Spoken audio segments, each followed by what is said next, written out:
Salut les CP. Je vous rappelle le jeu du quadrillage parce que peut-être que vous avez mal expliqué à vos parents.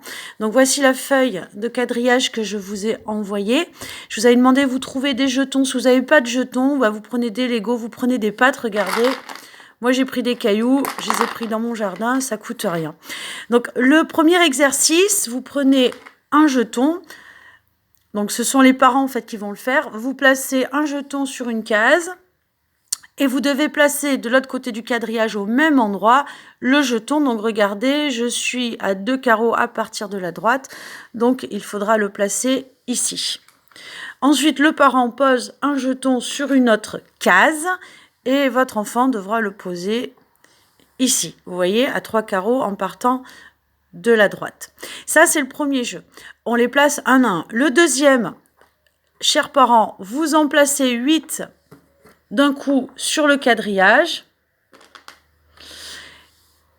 et votre enfant devra placer les 8 de son côté du quadrillage exactement au même endroit que vous. Attention, ce n'est pas de la symétrie. Hop. Vous voyez, ce n'est pas de la symétrie. Ça, c'est de la reproduction sur quadrillage. Ensuite, le deuxième jeu, une fois qu'on a travaillé sur la notion de case, on travaille sur la notion de nœud. Donc cette fois-ci, vous placez vos jetons sur les nœuds du quadrillage. C'est l'endroit où se rencontre en fait la ligne horizontale et la ligne verticale.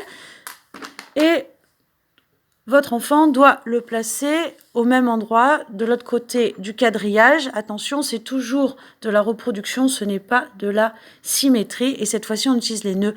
On refait le même exercice, un à un.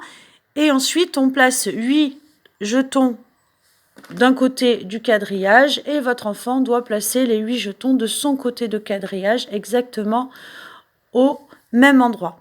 Voilà, c'était l'activité que je vous ai proposée. Donc on travaille la notion de case et la notion de nœud. Voilà.